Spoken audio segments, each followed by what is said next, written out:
Halo for me was my first ever hosting gig in the esports world. Was like a Halo Europe Championship at like for the ESL way back in, I remember I don't know, ESL. Wow. Yeah. 2016 or something. It was a long time ago, and that was kind of like a bit of a baptism of fire, because it was suddenly kind of like working I'm going to this room where it's like there's all these people and it's a live event, and it was incredible. Like, did you have kind of a similar kind of LAN experience where you kind of went to like a competitive event and suddenly you went like, there's people who love this just as much as me? I think the first moment I had, it wasn't at my first event, but the first time I had that kind of surreal feeling, which sounds stupid if you're outside of like esports, but at the time, again, like this was we've been working in the industry long enough to where like there are moments where like you walk in a room and you're like, wow, this actually exists. Like it's not just us being like really passionate about the game. Like there's people's whose jobs it is to like be here and be this passionate, and like everybody's working today. Like this is just it's a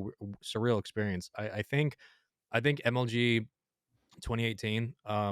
I was doing the Gears Pro Series, and it was our event in New Orleans, and for Gears 4, and it was really great. It was a really great event, but that was my first time since being a fan of MLG. That was my first time getting to work with them and doing that event. It was just like because I've been doing locals up until then, but like doing that as the first big step. And then just kind of being in a room with everybody, people I'd known, I know who these people are. It's no shock that yes, these are like Blaze and Benson and Colin, and I'm just sitting there like, wow, these are people that I know who they are. But it hits you in that moment. You're saying like, holy shit, like this is happening. This is a esports event that everybody is really passionate about. There's an actual production happening. People's jobs are supposed to be here working this event. Like it's all those things come together. And then right next to us on the other side of the venue was that they were doing a Halo event adjacent to us. So like, you walk into the green room and then across the stage is Bravo, Onset, Golden Boy, Lottie. And I'm like, as a kid, I'm like, dude, what is happening? Like, why am I here? Why am I invited here? So it was a very surreal experience. For like MLG, how did you? Because I guess people often wonder how you even get into these things. Like, what's everyone's got like a different way in which they got their first event. They kind of, was it simply a case of like, were you kind of like knocking on the doors of certain people? Were you kind of just being at events and trying to like like network and such? Like, what was your kind of entry point to kind of actually get that opportunity in the first place? The majority of how I came up was like online stuff, really grinding that, and then trying to get lucky enough to do a local in New Jersey, because that was the only esports stuff that was around, and that was 4 hours away. So when it started happening, and I got lucky enough to be picked up for some like COD stuff, I'm going to class, and then I'm driving 4 or 5 hours to go do it. Work for free, do the event, come home, and that was just that. That's what it was. So that driving and doing locals that are out of state is like the only thing that existed in Maryland or existed for somebody from Maryland. Um, but when it came to working with MLG, like that was on the bucket list for a long time, and I wanted to do it because I like as a kid again like if you were just cognizant of esports when you're like 11 or 12 in that era, MLG was like your godsend. Like that was the end all be all. Everybody wanted to go to MLG. Everybody wanted to be a part of it. It was like the greatest creation in esports because it was esports. And I know that's different for obviously like the Western audiences and stuff like that. But like for anybody in the US specifically, it was like MLG was the big leagues. You wanted to be able to work with them. And honestly, I just cold called. Like I between doing locals and then onlines and then recording stuff and posting on Twitter or sending around demo tapes and stuff like that, I would email Ethan, who works at EE. I would email Ethan consistently and be like, "Hey, like, is there anything on Charlie? If you need somebody, let me know. Hey, here's a demo reel of me working like as of late. If you want to do anything, let me know." Like cold calling and then going and working the MES events in Detroit, and then getting reps in with Quentin, who did the observing for CDL. Like just grinding, cold calling through emails, Ethan or Curtis, who used to work at Activision, or even Adam. Like I would email Adam's old email, and I'd be like, hey, like here's my demo every couple months, just constantly, and then eventually. I don't recommend that, by the way. I don't recommend just like spamming emails consistently. It does work. I think people are genuinely afraid to like email people and like ask. But I mean, I was a kid. I didn't care. I was like, I just wanted to work. But eventually, when I got picked up in 2019 for CWL. I remember Adam said like I made a post. I was like, hey, like I'm gonna be working CWL. I'm very excited. Like after this was after MLG New Orleans. I was like, I'm really excited. This is lifelong dream. Blah blah. And I remember Adam tweeting under it. He's like, "Yeah, I've seen all your emails. Like, keep up the passion." And I was like, "Yeah, yes, sir, man. Like, I'm sorry for sending you 1,000 emails in 4 years, but I was really eager." So honestly, it was just bashing your head against the wall. Like, if you want it bad enough, you just keep emailing and Hmm. trying, and then whatever, you pace yourself. Don't go crazy, but you just kind of keep trying, because at some point the wall's going to break. At some point, you're going to do enough to where they're going to be like, you know what?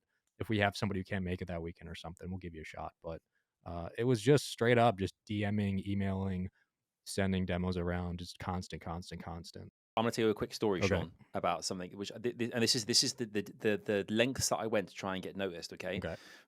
I was trying to go in the traditional kind of TV route of not this is prior to esports. This is kind of just going through like being a presenter on TV and Hmm. things in the UK. And I remember my a friend of mine was like, "Look, you're gonna have to try and stand out from the crowd. Do something different. Try and kind of think outside the box. Don't just be another person who's emailing." I was like, and this is when emailing was still kind of people were saying, "Don't send us links to things because they could be full of viruses." Okay, so they were like, "We want to have hard copy DVDs, like show reels burnt on DVDs Mm, and headshots." Dude, I went to like every management company in London with a goodie bag with like a Christmas gift and like you sprinkles did and it the all right different way. things and left them at different places. Yeah. Like I was like, "Hi, I'm Adam. This is my stuff." Trying to make an impact. And the one thing even to this day that still gets me is that I got a call one day from one of these agents who I was so excited about. It was a kind of like a big talent agency who repped a lot of big actors and things at the time. And they called me. I thought, this is it. This is the moment. And they went, "We can't accept unsolicited gifts. You're gonna have to come back to the office and collect your goodie bag and take it away." And I was like, Bro. Dude, kill me that's now, worse than just them not saying dude, anything, man. dude. And I walk past that place sometimes with my wife, and I'm just like, Wow. those sons of bitches. Like, but at the same time, it's like, but that kind of stuff makes you stronger. I It think kind of does. knockbacks kind of like that. It does. It definitely It does. does.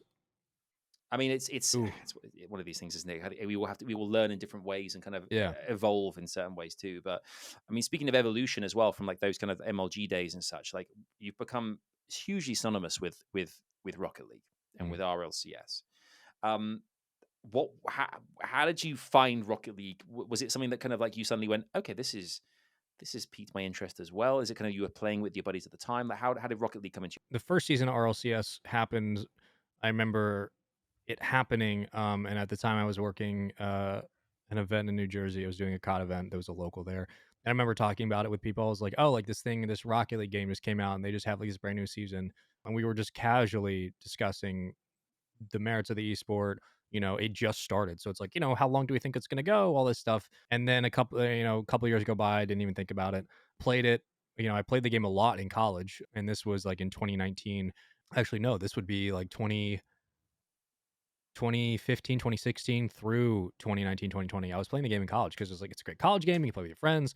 But I remember hearing, I want to say it was 2018 was season seven, but season seven World Championship, which was in New Jersey. I didn't watch the event until Sunday, Championship Sunday. I was working an event. I think it was MES at the time. I was working MES in Detroit, and Golden Boy, who I had worked with him, I believe, just adjacently on some other project. But I'm obviously like a big fan of him, and Alex and I are now friends, which is great. But like at the time, he was doing hosting for RLCS, and he was hosting the stage stuff for season seven World. So I was like, oh, like Alex is hosting. He tweeted about, let me go watch while I'm getting ready for this event.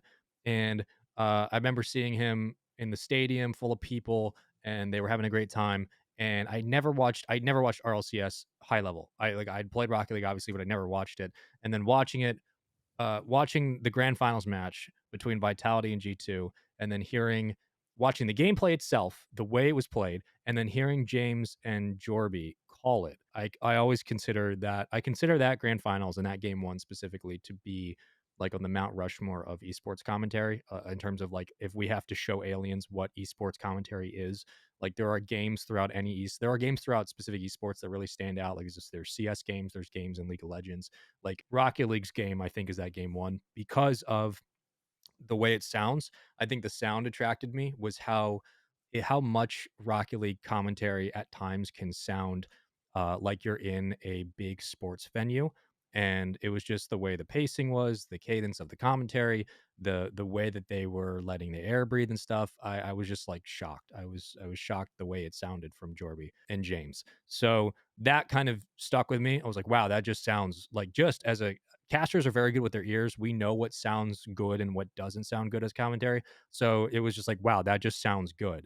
That's amazing. So from there, right when I was about to graduate college in end of 2019, I reached out to James and I was like, "Hey, like big fan. I want to do some Rocket League stuff, just community level. Whenever I jump into a game, I jump into the community side first because I want to work my way up and get good." And I was like, "I want to do some stuff. Do you have anything? You have anything you recommend?"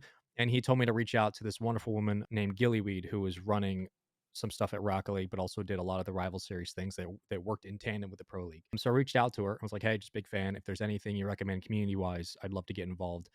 Because I want to. Rocket League seems really fun. I have a sports background. I played baseball for 20 years, so I was like, okay, like this.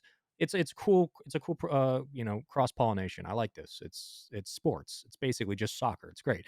And then she hooked me up with the rival series real quick. Like I was supposed to actually go host something for them, but I couldn't that weekend. And then she came back around and she's like, "Hey, like next month we actually have rival series starting again. It's going to run in tandem with the RLCS. You'll be working out of Burbank. Are you interested? Because you have all this experience with COD and Gears." And at the time, I had just done some Halo, so they're like, "Are you interested?" I was like, "Sure." I had never done Rocket League. They never brought in anybody outside. They brought in a couple people outside, like to do hosting and stuff, but nobody who's ever come out from outside of Rocket League to do Rocket League. So it was a very big jump for the community, but also for me as well. Like I was fully aware, I'm like, this is a brand new game with a new cadence. Nothing, there's no, I can go do this game and learn something and bring it here. Like I had a Call of Duty cadence coming into Rocket League, which was very, very weird. But yeah, she gave me the offer, which was just wild. I still don't know to this day why Gilly did that, but she offered the role, and I went to do it, threw myself into it, and it was definitely a huge adjustment at first, and it took about like a year and a half to 2 years to figure out exactly where things were. But yeah, I mean, it was just everything felt wrong about it. You're like, this is such a risk, and I'm like, that's when you do it though. That's when you jump in and just say, send it, let's go. And yeah, it turned out to be a really good decision.